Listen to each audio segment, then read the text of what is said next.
Hello and welcome to another episode of Scavenger Life. This is episode number 373 at scavengerlife.com. We are live from New York, New York. We're not live, we're recorded. The town's so nice you named it twice.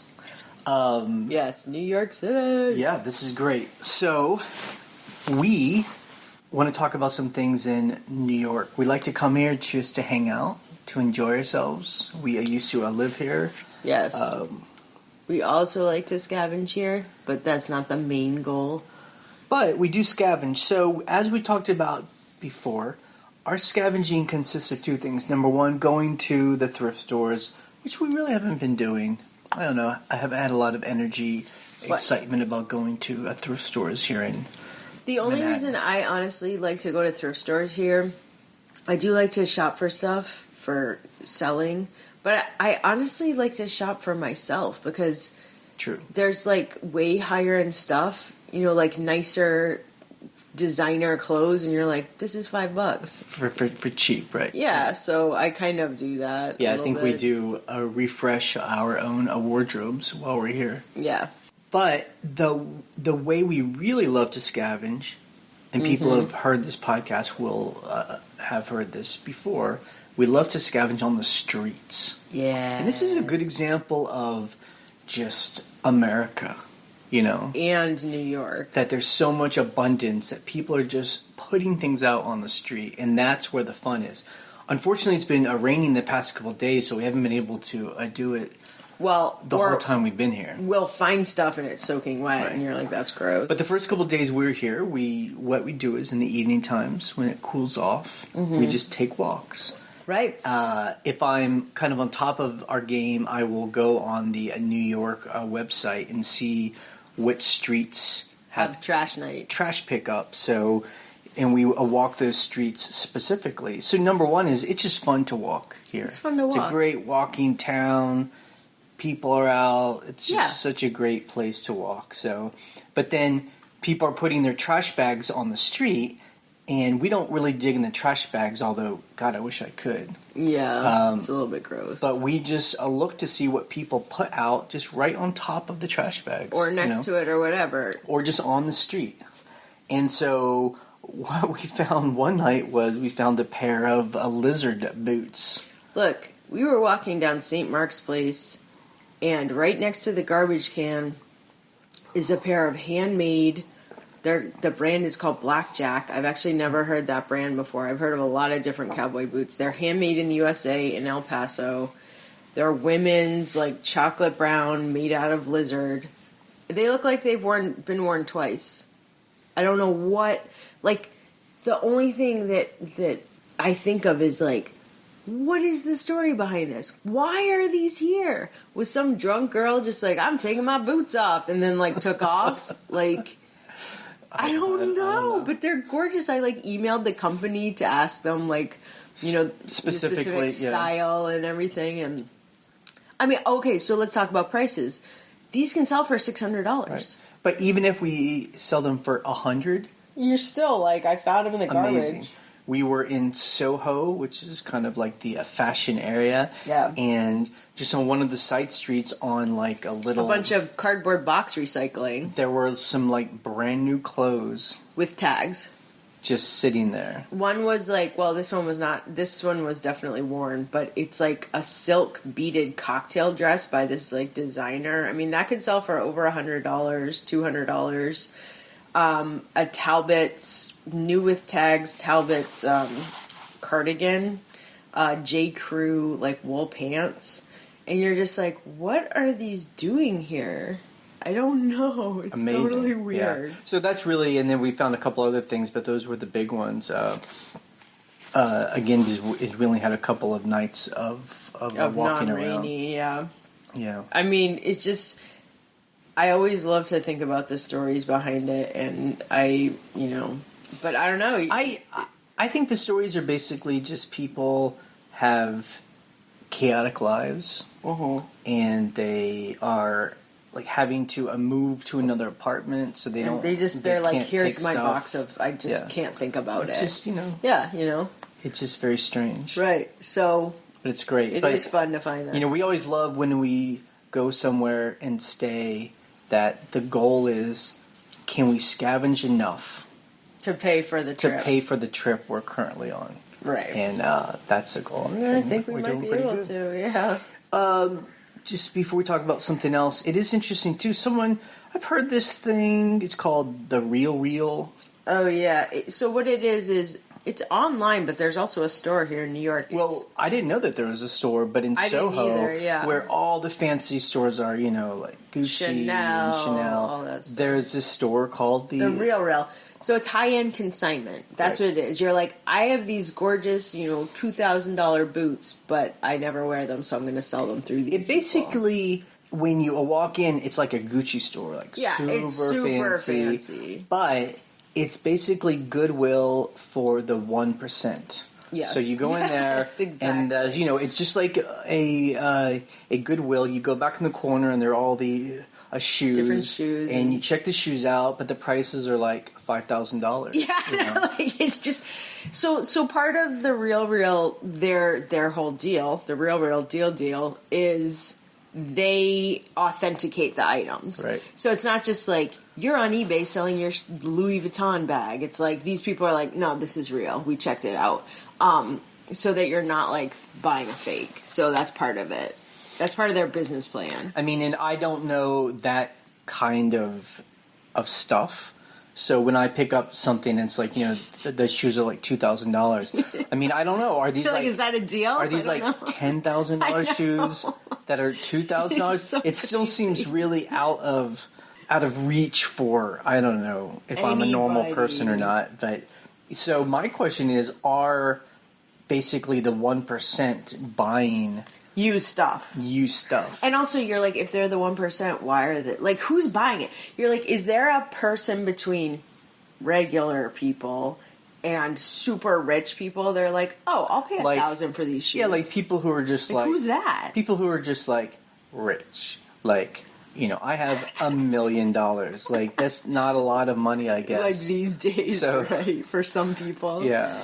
So like Yeah, them yeah. buying something for $1,000 would be us buying something for like $100. Yeah, like who's the audience there? Yeah, You're I don't like, know. Who is like? Are there those people? But I guess the whole point is it's interesting how this whole online it's selling is reaching into all corners Mm-hmm. of the market. Right. Yeah, I don't know. That was very interesting. We kind of walked out of there with like sticker shock. It was like, what is Yep. this? Okay, this is what I would like to talk about. Okay, yes. So, just to set the stage, this week we dealt with InkFrog, which is like a third-party Right. company that helps you list and manage Your store, on yeah. eBay. And on the forum, I kind of got into it a little bit. Like, I was really frustrated. Like, why do we need to use third-party apps that you have to pay for in order to do eBay well? You know? Right. Like, we already pay eBay So much. fees, Yeah. and it's fine. It's like that's what the deal is. Great. Yeah. But why can't eBay just do everything we need? And so I got really frustrated. We were talking about it, and I guess it just led me through this. Yes. When someone starts on eBay, sometimes people come on the forum and they want to make things real complicated. Like, should running a business be complicated? And I think for a lot of people, the answer is it needs to be complicated, or else it's not a real business. Yeah. And I remember when we started, and I was like, how do we do this? And and I would go online, and people are like, you need to get like an LLC and Right. build some kind of a legal structure, Right. and get like liability insurance in case someone sues you, and you need to buy equipment in order to do your business. Big scales and scanners and blah blah blah. Right. And you need to pay for all these. It's monthly services right off the Yep. bat. You got to get shipping, A shipping service and and a this service listing and that service. And you need to like pay a guru to give you like the workbook of how to do this, because God forbid you just try to start to sell stuff right away. Right. And even like if you need to figure out how to hire employees, how to like help you do everything, and Right. it's just a whole lot. And we didn't do that. I think also just a quick side note. some people use those things as excuses for not actually doing the work. Yeah, we're kind of doing some armchair psychology. It seems like that's... I've seen that multiple times. Right, like people, they want to start a business, but they put a lot of these obstacles that they have to fulfill before they can actually do it. And anyway, we didn't do it that way. We were just like, well, just list this. List this stuff. We'll just put this. We'll get this junk. We'll put the junk here. We'll take a picture of it. We'll sell it, and then that's it. Like, I don't know. And we'll use that money to live our lives. Like, it's, you know. Well, we tend to start really scrappy, where we're like, we just have to start this and see if it's a thing. Yeah. If it's a thing, we'll start organizing from there. We are more like the immigrant that comes to America and works really hard and just keeps all their wad of cash in their pocket, you know? Right. And they just, like, work really hard and make it real, simple, put the hours in. But then they just start buying all this property just out of cash in their pocket, you know? That stuff happens? Yep. So that's what we did. And then over time, we've added things to our eBay business only because it makes sense. Right. You know? Right. And sometimes I'm the one that really pushes us to do it. Like, let's invest in this camera, you know? Yes, you did push for the camera. Let's, you know... And now our camera has dust on it, but why don't we actually, like, buy bubble wrap instead of like driving around trying to scavenge it from, you know, pharmacies, you know? I mean, some, you know... Although some people are very successful at that, we have not been. Right, we just, you know, it started to be more work. So, you know, we start adding things, and we only add things that solve problems, not to add to our problems, which people are like, yeah, of course, duh, but I don't know. No, but not duh, because a lot of people will do stuff just for the sake of doing it because they think they have to or something. So going back to how all this came up. So our newest thing is, do we use a third-party company to manage our store? You know, and there's all kinds out there. There's like 6-Bit, Wonder, a Lister. There's Octiva, and there's Inkfrog. And so Inkfrog works for us because it's Mac-based, or it's just... Well, it's like cloud-based. Yeah, it's on your computer, you know, on your web browser. So this week, let's talk about it. Ryan transferred. We had 2 stores. Yeah. We got tired of having a second store because it just didn't make sense for the numbers. Well, because we weren't listing on that store. Right. It was our Autopilot. experimental store. And then because we can have 10,000 items in our main store, we just decided to merge them. With eBay, I know people say you can do it, but it's not easy to merge 2 stores. Yeah, it's just, someone tried to explain it to me once, and I was like, what? Like, it should just be like, push a button and do it. Anyway, Inkfrog, Ryan, was it easy to do? No. In a word. You saw me get frustrated because, look, when I figured out the process, I was like, this is great. I had talked to 2 different reps at Inkfrog, and they had sent me written directions on how to transfer a store. However, I felt that there were a couple steps missing. Like really obvious things. Just little things where you're like, oh, they didn't tell me this is how I'm supposed to select this folder, you know, whatever. Because, like, there's different views. Like, if you select it this way, it gives you this button. If you select it this way, that button's not there to do some bulk editing thing, whatever. So it's a little thing. And, you know, look, I find that with a lot of computer or technical assistance, you're like, oh, you guys left out a step. So, therefore, I'm stuck in the middle of this. Like, what do I do now? So what I did was I kind of went through the steps a few times, did a couple listings, wrote out my own steps on like a notepad, you know, on my computer, and was like, okay, follow those steps each time. You can do your whole store. We had 870 listings, but I kind of wanted to do it little by little just to make sure it was like going through and working. But I was able to do it. It's kind of cool on Inkfrog. If you have both accounts logged in, you can say, assign these listings to the other account, which is kind of what you're asking eBay to do. You're like, I want these listings to be on this other username. So that's what Inkfrog lets you do. And it transferred all the information, category, item specific, photos. I didn't have to do anything separate. It was just like, end this listing on this store. Now, these listings, which are saved in InkFrog, assigned to my main store username, and now let those go live. And that's what it did. And I did it for 800 listings, 874 listings or whatever. What I did have to do is go through and double check my business policies, because InkFrog would make its own, copy of the business policies and put them in eBay, but it was really messy. So I kind of went through and was like, okay, I want these to be my first class. I want these to be my smart post. I want these to be my media mail, So I would go through and clean up the policies, but that's all. I mean, that was super simple. It was great. And so Yeah. it's good. We're going to keep InkFrog for now because it basically gives us a backup of our entire store. So it's automatically syncing, right? Yeah, it's syncing. It should be syncing automatically. So, I mean, this is, again, a good example of, like, I don't know, how stubborn we can be, I guess. We're like, heels in, this is our process. Right. I don't want to have to add something new. I don't want to have to pay for something else. Well, so my frustration was that I had to learn something new, and I'm just like, I have so much other stuff to do. Like, I mean, this took me several afternoons to be like, okay, shut up, sit down, learn it.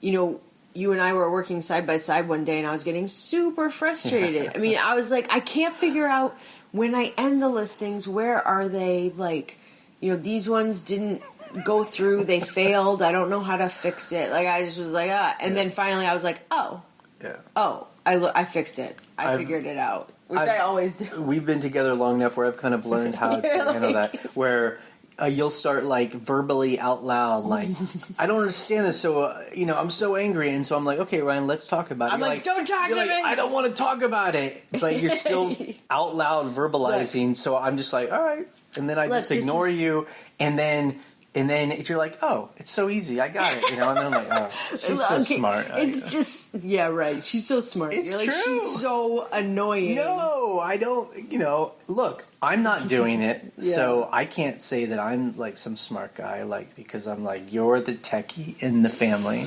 Yeah. And, look, it's just part of the process. I'm like that when I edit a video. I'm like, how is this even going to work? So I guess my question is this to you. So, do you think InkFrog, this third-party tool, can be something where you would start to basically interact with eBay just through this? No. Nope. I'll be honest with you, no. Okay. Always be honest. It's mostly because I have helpers. We have employees who are working through the mobile app and the draft system. Right. And that's how it works for us. And then we get them into scheduled, and I don't know if I can see scheduled listings on InkFrog. I don't think I can. So that's where I work. But but are these third-party apps even? I guess that's what I don't understand it with these people that use, like, 6-bit and wonder, all that. Are they ever going to eBay at all? Yeah, I think they are. Or do they just, like, when they want to do their eBay business, they go to 6-bit and they're shipping from 6-bit? It sounds like you can do all that stuff. Are they answering questions, like... Yeah. I guess that's the thing that confuses me is, like, how do these two things work, eBay versus your third-party app? Is one covering the other? Exactly, yeah. That's what I want to know. So what I would say is if InkFrog was in drafts and scheduled, I probably would be able to work through there. But it doesn't seem to be, so I'm like, I really need to go onto eBay pages and do it there, Right. That's like asking, can you do everything on the mobile app? And a lot of people will be like, yeah. But then some people are like, yeah, but business, shipping policies don't show up on the app. Only if you're willing to do it a certain way. Yeah, so, it's that same question. For me, I very much am on the eBay pages through my browser. Yeah. That's how because I can see everything. Right. On the mobile app, I'm like, oh. Well, so and like on a forum, TSAT was telling me, like, it's smart for eBay to just, like, focus on building a system and bringing customers there. Right. And that it's smart for them just to offload all the tasks, shipping, listing, all this stuff because, that's just like in his argument, that's just extraneous stuff that takes away from the main purpose of just bringing customers to the platform and making them feel safe. And I'm like, okay, I could buy that argument, but then why should we be paying a $300 subscription, right, plus a percentage of our sales every month for them not to do all that? Like, yeah, what am I paying for? How about I pay for a percentage of all my sales, right? But then I don't pay the $300 because I'm going to use that $300 to pay for shipping and all these other apps that I have to buy, right? Or eBay, we pay eBay $300 and they make all these apps free, for me to. Right, they don't have to do the programming of the apps. I think what gets in my craw as a scavenger, because I'm like, I don't want to. I like to save. I like to be. Yeah, run a lean efficient business. Right. It just feels kind of bloaty to be paying eBay a $300 subscription, pay InkFrog a monthly subscription, pay ShipRush, pay Terapeak a subscription, pay GoDaddy a subscription. It's like, I mean, that stuff adds up. And I know the idea is, well, you got to spend money to make money. Yeah. But, Oh my God. As a scavenger, that's actually not you true. Don't. You actually... As a scavenger, you can spend some money. You can actually don't spend all your money to make money. So, as you see, I'm a conflicted person.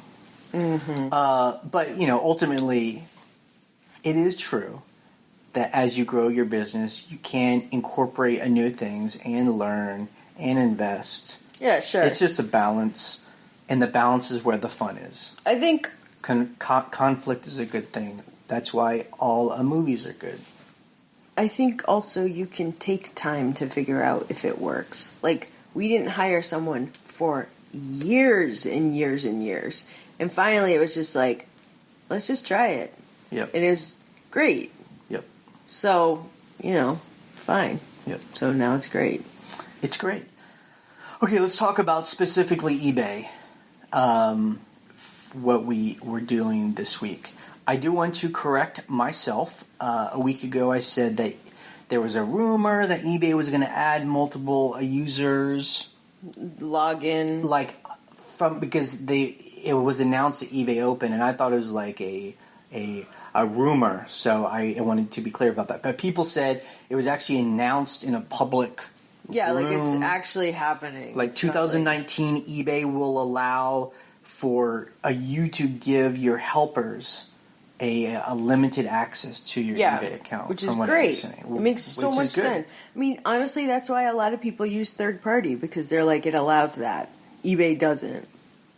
So that's, and that's like, it's one of those things where we're like, that's a big deal for us.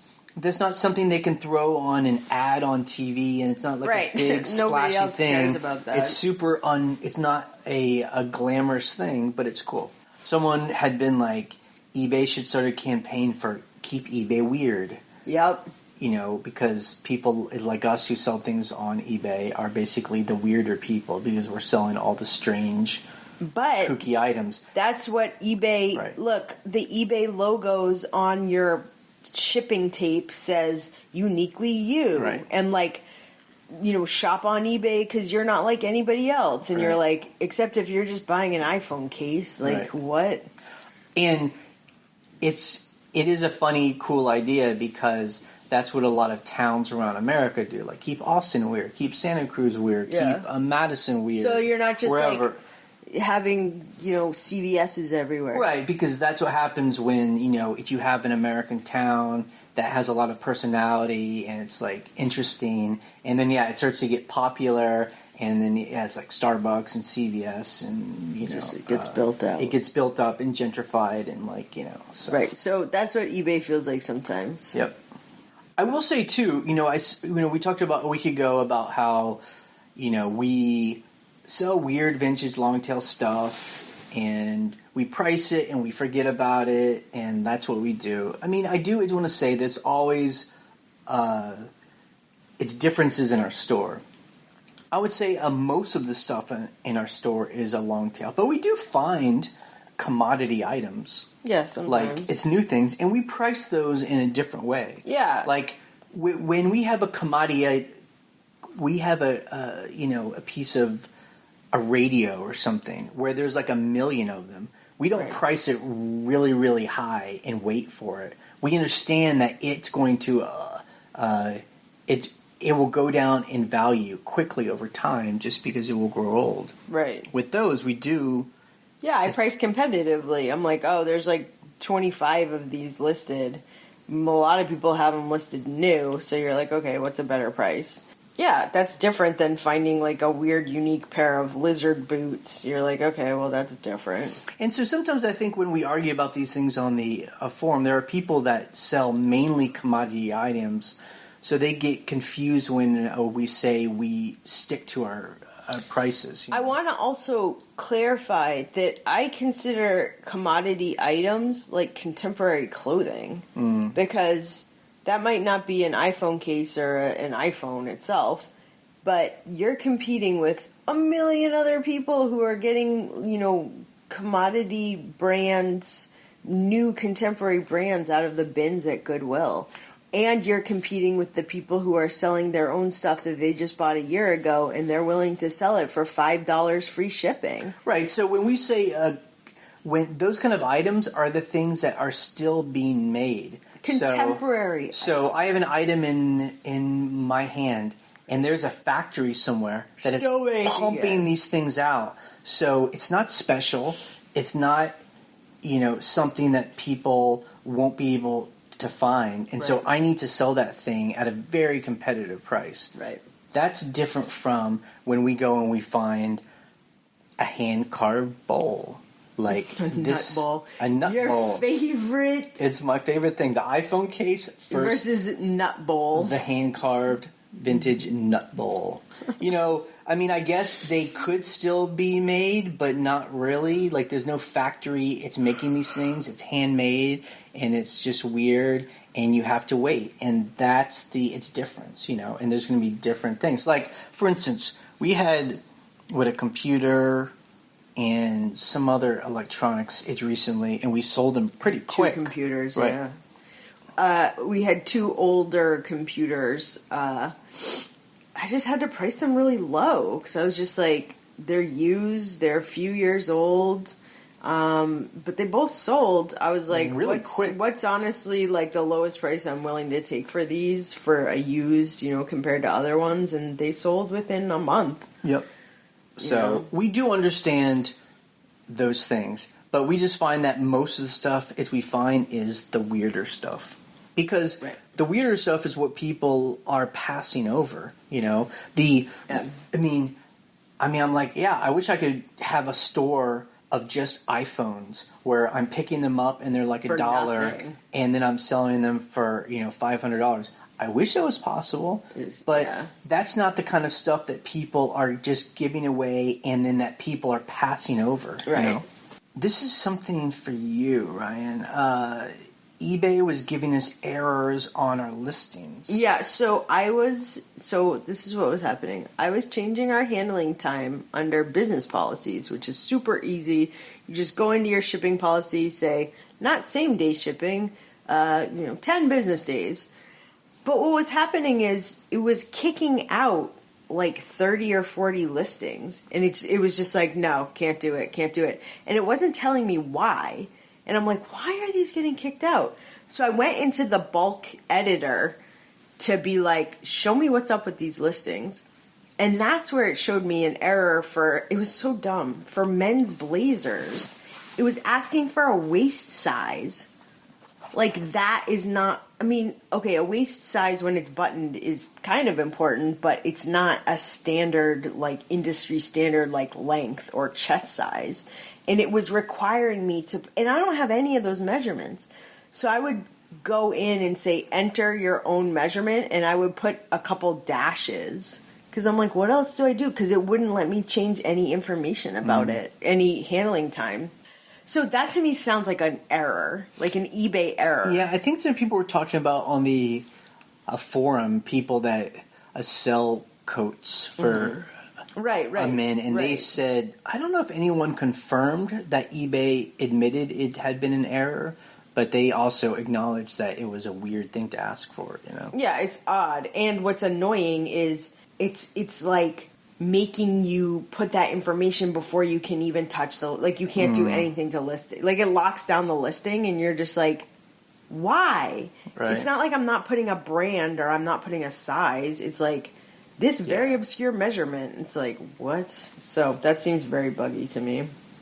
The fall its seller update came out, which would normally be pretty big news, but we were talking about it together, and really there isn't a whole lot there. Yeah, because they put everything in the summer update that was ridiculous. Which is, thank God, there isn't a bunch of changes. And for anyone who is new to eBay, they put out this update, spring, and it's summer and fall. It used to just be 2. Right, and now they've added 3. fall. And this is when eBay will do the big policy things. They'll change what they want people to do and how you have to change, Right, sure. your store. Yep. Mm-hmm. So there wasn't that much stuff because honestly, the summer update was like a killer. Right. You're like, what else could you change at this point? I think the big thing that would affect kind of people, it's like us, was they're raising the final value fees on books and media. Yeah, I think it's so crazy. Oh my God, I should know this. Anyway, so these are people that do like books. Right. Books don't sell for a whole lot, and people were like, "Great, now eBay's asking for a certain percentage now of the books on that raises." books, it's just and like... it's strange. No one can understand why specifically books. Why not anything else? It's very strange. like books are such a low. You're raising the final value fee on very low price items. I don't. Yeah. We have, a couple of not a lot. 200 maybe. Books. It's not a big that deal, many. but it is strange. Yeah. Okay, let's talk about our week on eBay. We had a pretty decent week. We were gone. I mean, look, our handling time was 10 business days when we first started the week, so. Yep. We sold 39 items for $1,500. Okay, that's not a bad Not number. bad. Not We bad need at all. $1,000 a week to live, so we did good. In our second store, we sold 3 items for $120. And that is the last time we will report our second store numbers. There's no more to report. Right, there's no more a second store, but that's what we did this week. Yes, so that's great. No more fees on the second store. That's right. So things we sold, we'll just talk about a couple things. Something very near and dear to my heart that I will probably remember on my deathbed. On your Markers. deathbed, you will say, I did not regret buying all the markers. I will be one of those guys who's like, there was this one time I saw all these markers at a Goodwill, and I bought them, and I made a lot of money. And then you die. So we sold 3 boxes of markers, 36 of them. Markers, people. Individual markers, 36 markers for $150. And that was me taking an offer. Yep. We made a deal, and we just have so many more of these things. So it is a gold mine. Classic long tail. You can't plan for this kind of stuff. It's just you just have to be in the right place at the right time, make the right choice. You have to go all in, and then you have to price them strong, and then you just have to wait, and then the money it's like a pipeline, and I'm at the end of the pipeline, and money's falling into my hands. In coins. And then I give it to you. Dollar coin. That's right. We sold like this, what is it, like a mug? It's like a silver pewter, what is it, pewter mug? Oh, it's a Gucci. No. Okay, so at our auction that you always say, we got that at the auction on that table. It's a Gucci, like, hunting goblet. And it's super ridiculously fancy. And what it is called a stir-up cup. And what it is when, like, fancy, highfalutin people, probably in England, used to go hunting, and probably now, they would hand them a goblet of wine or mulled cider before they go hunting. And it's got, like, a stag's head. And, it's generally made out of silver. This one's pewter and silver plated, and it's made by Gucci. Mine was in a little bit rough shape, like it's a little bit dented and it looks used and a little bit worn. I mean, the beautiful, like, shiny ones can sell for like $500, $700. Ours sold for $200. And this is something I didn't know. You know, it's not like contemporary Gucci that I think it's not like a Gucci I'm bag. aware of. It's like from the 70s. Probably. I think they make these now, but as reproduction. They don't even have the logo that people no would logo. know now. It does say Gucci on it, right. though. But it's you're just like, what? But it was just on a table. Gucci. So. Gucci. Yeah, we saw 8th Grade. If you see that movie 8th Grade, she says Gucci at the end of all her videos. I don't understand it. It was a good film. Okay, so we sold this. What is that? It's like a Catholic offering of holy water. We bought it in Ireland. Yep. That was $30, but I wish I would have sold it for higher because it was made out of like agate. It's just a fun sale because when we were in Ireland, we went to just flea an market. Open air flea market, and I found some guy and he sold because Irish has a lot of people of that faith. It's just something that you put on the wall, and I guess holy water's in it, and then I guess you dab it or something. But so that was a fun sale. I have one more that's made out of wood. Yep. That I'm waiting to sell. Scavenge of the week. We kind of talked about the boots. Has to be the boots. We did go into a thrift store and I bought a photograph. It's a poster print. It's a poster print of a photograph. But it's signed by the artist in pen. Yeah. And those are the kind of cool things that we find here because of all the art and stuff like that, and people that gather things. I'm not quite sure how famous this guy is, but it's a really cool print that I may keep for ourselves. I think we might keep it because it's one of those that you're like, this is awesome. I think it's one of those things where I'm going to frame it, put it on our wall, and then we'll decide. Post it on eBay for a really high price. Yeah. And if someone wants to pay me for it, then they can have it. If they don't pay me, I get to keep it. I will love it. Yeah, so it's a win-win. We've done that in some of our artwork at our rentals, where I'll have stuff on eBay really high, and I'm like, okay, if someone wants to pay over $100 for this, I'll take it off the wall and replace it with something else. But if not, I like it for that spot, Yep. And then one other scavenge, we went to West Elm. West Elm. We like West Elm. Which is it's like a housing lifestyle store. Yeah, it's like a lifestyle furniture store. Lighting. The cool thing is we like the one here in Manhattan because they have a discount area. They have a sale area. And we go straight to it, and it's amazing how cheap things are. And we bought these 5 pillows. They're wool, felted, like boiled wool pillows. The cool thing is they're like throw pillows. Like we use that in the rentals all the time. Like any couch or chair's got a little pillow on it. And they're probably off season. Yeah, and they're probably from last season. And the price tag is like marked down. And then there's a sign 25% off the markdown. So they were $12 each. So they're like $12 We each. bought all of them. There was 5 of them. Which is, and the reason why that's exciting for us is because that's great for our rentals. We can make our rentals look really, really nice and fancy for really cheap. Yeah. Because I think you can't go to a Walmart and buy a pillow. A throw pillow for $12. With an insert. Pillow. A pillow. Right, a pillow. Yes. So, customer issues. So, someone gave us a really high offer on a piece of jewelry. $500 on a necklace. I had up for way more than that, but I was like, I'll take $500. They haven't paid. Yeah, it's been over a week. We would have made a lot more money. Yeah. If this person had paid. Now, the funny thing is, they communicated with us and said, I'm having an issue with my credit card. Let me get back to you. Never got back to us. But then it's been silent. So, for us, the way we do this is, every couple days we'll message them like, hey, what's going on? Let's work out let's a timeline. Give us a timeline, please. Like, we're happy to make this happen. And then they stop communicating. So when do you think you're going to pull, you're going to push the thing that says unpaid? Oh, I already did. Okay. So they now have a thing that Yep. says unpaid. Okay. And the sucky thing is, that person gave us an offer before I changed my handling time.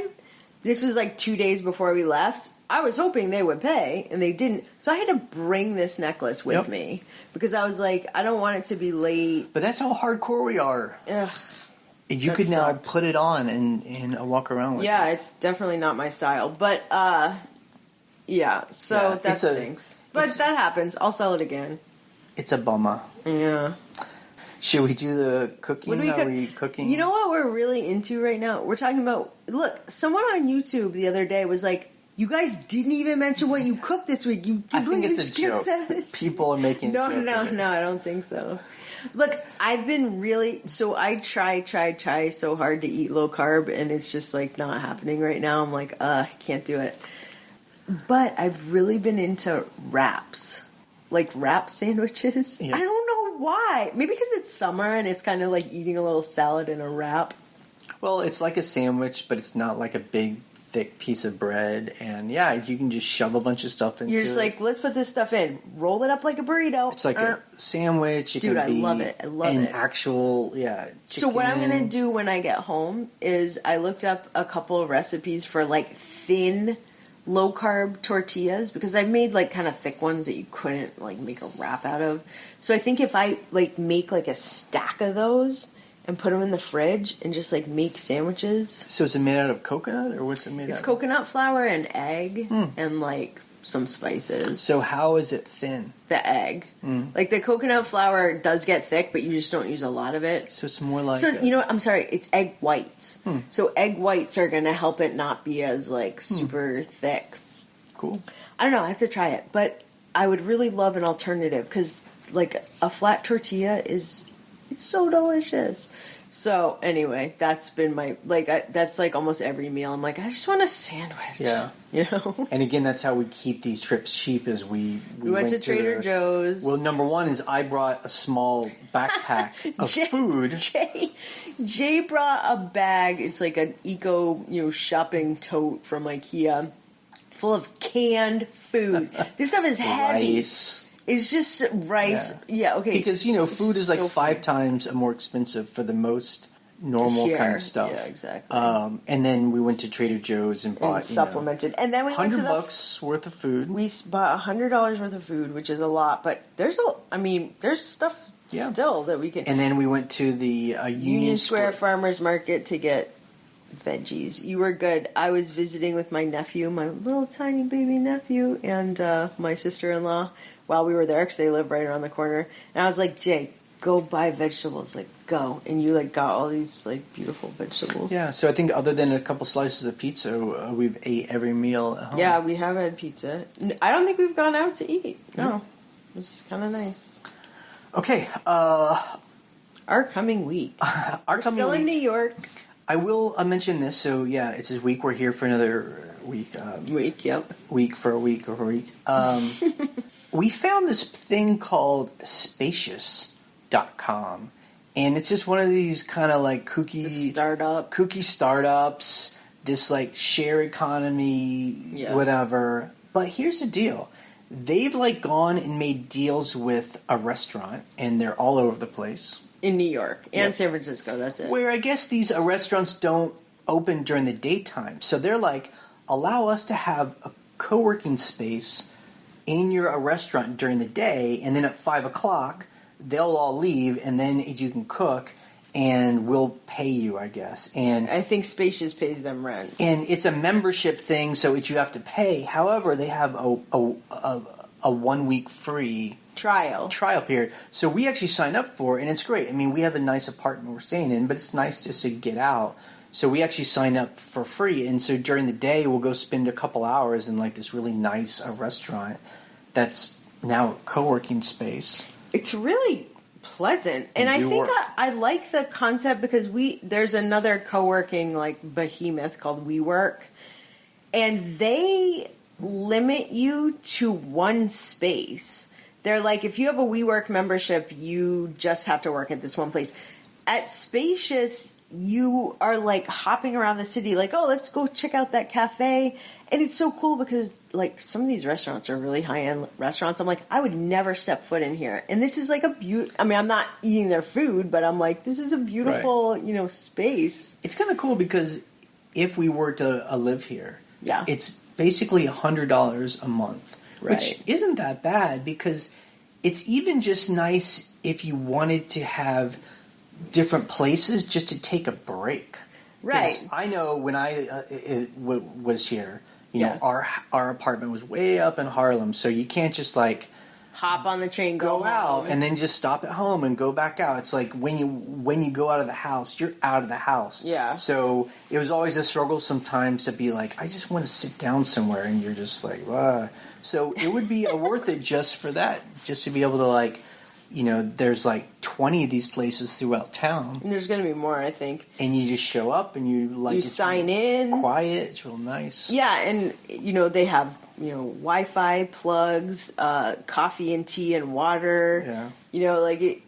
I just like that it's a little more scrappy than WeWork. Right. Because WeWork, they're more like of a business. Like you're running a business. We're your business office. right where your office. And Spacious is like you usually work at home. I liked how they explained it when we first showed up. They're like, we're using the negative space of Right, the the unused restaurant space. Yeah. But they specifically said the negative space. I'm like, cool. I want to use negative space. Yeah, make it positive. So we've been utilizing that, and that's been fun. That's been cool. Okay, let's answer the questions that people sent in.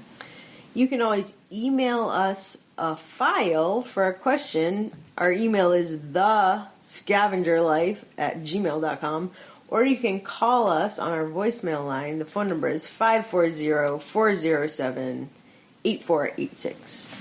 Hello, guys. Love the show. This is Brian from Pennsylvania. Two things. One, I wanted to add something to your, when you talked about your toolkit.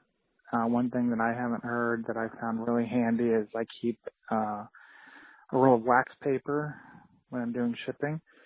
And what I've found is that I can get amazing amounts of things into the padded flat rate shipper if I use wax paper, because the bubble wrap tends to catch things, especially shoes with the rubber soles. But if you wrap it in a sheet of wax paper, you can really stuff a lot of stuff in there. It saves me a lot of money.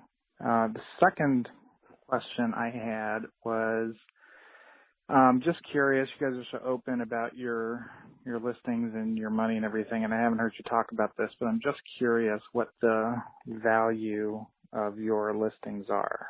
I have about 1,150 listings, and eBay tells me my inventory is list valued at $51,000.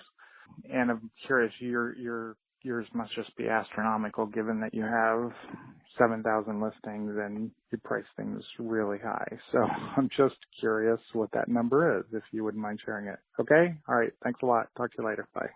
Okay, I love that wax paper idea. It's totally true that on the bubble mailers, the bubbles get caught on things, especially if like you have like a little box and you like try to put it in and it's like gets stuck on the edges.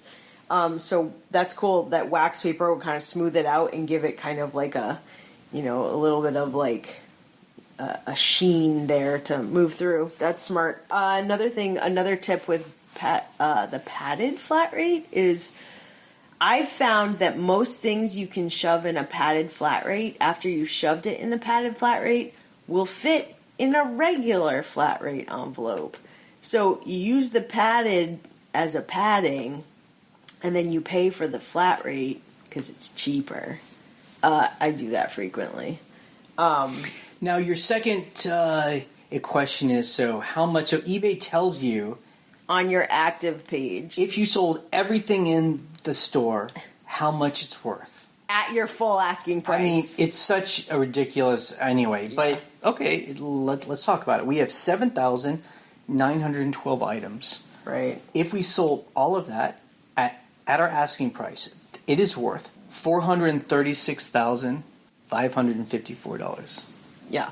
So Ryan puts really high asking prices on things. yeah. So, and then if I do the math, that means that each item average sale price of is $55.17. I mean, here's the deal why that really, we never look at that measurement, because number one is a lot of those items we have a make offer, so we'll never have the full asking price. And the other thing is, like, I don't even know what that number means, It doesn't. Yeah, what does it mean? I mean, for us, we don't turn over our store every year, so it's not. Although it is interesting, so it does tell you like how many transactions we sold in the last 12 months. We sold about 2,200 items in the last month, so we're selling like 25% of our store turnover. Yep, so that sounds right. That sounds right. It's not bad. So I mean, even though people are like, oh, it's long tail and you guys don't sell enough stuff, I'm like, we're turning over 25% of our store every single a year. That's not bad. That's fine by me. In my book. Tony Kaz here in Michigan. You guys are on a listing tear. Yesterday I was listing all day. I got about 100. I got a few listings in. Listening to the old 84 podcast. I'm just working along, and I looked over at you guys did 700 listings yesterday. And then today, the 10th, I'm just looking right now. It's 2 o'clock in the afternoon. You're already at 700. How do you do this? 700 listings in a day. It's all women's stuff. Somebody's buying some real nice stuff. That's not men's stuff like spark plug wrenches. That's nice women's stuff that I wouldn't recognize at a store. A Tommy Hilfiger hobo gold, yellow, red, something or other for $25. Get out of here. I would never see that stuff. You got dynamite going on over there. 700 listings a day. Nice listings per day. I'm blown away. It's very, very impressive. I'd like to know, I've been in commercial real estate for some time. What are you going to find for a retail space that's internet proof? All I can think of is basically a barber shop. You can't buy a haircut on the internet any way that I know of. But you can buy pretty much anything else. I congratulate you. In 2 days' time, you did 1,400 listings. That's staggering. And it looks to me like, you got 8,000 listings. 8,000 listings are up right now, available for sale. Incredible. Just incredible. I'd love to go shopping with you. I need a buyer that can pick out these items. Thank you very much. Bye-bye. Okay, look, dude. Tony, I love you. It's because, you know what? I was like, look, Ryan, I'm tired of you being lazy. I'm going to actually work. And I just sat there, and I was just listing like crazy. Yeah, Jay didn't do crap. Okay, we've been talking about this for weeks. We're transferring our other store, which is 874 listings. That's how it happened.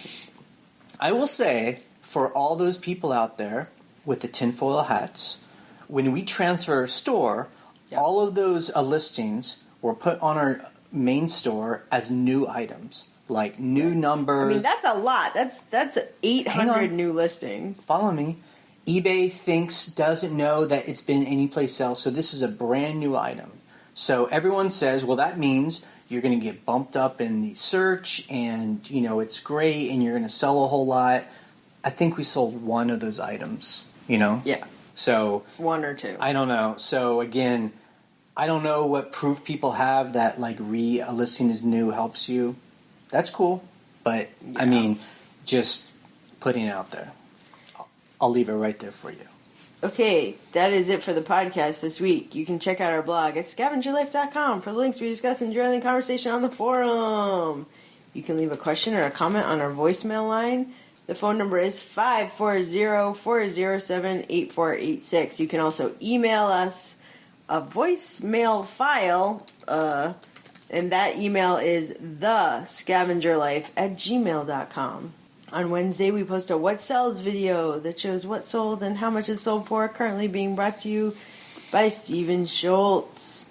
You can subscribe to us via Patreon on our sidebar. You can support us every month as little as $1 a month. That's $12 a year. It all helps. If everyone within my voice subscribed, you'd help us pay for our servers. Yep.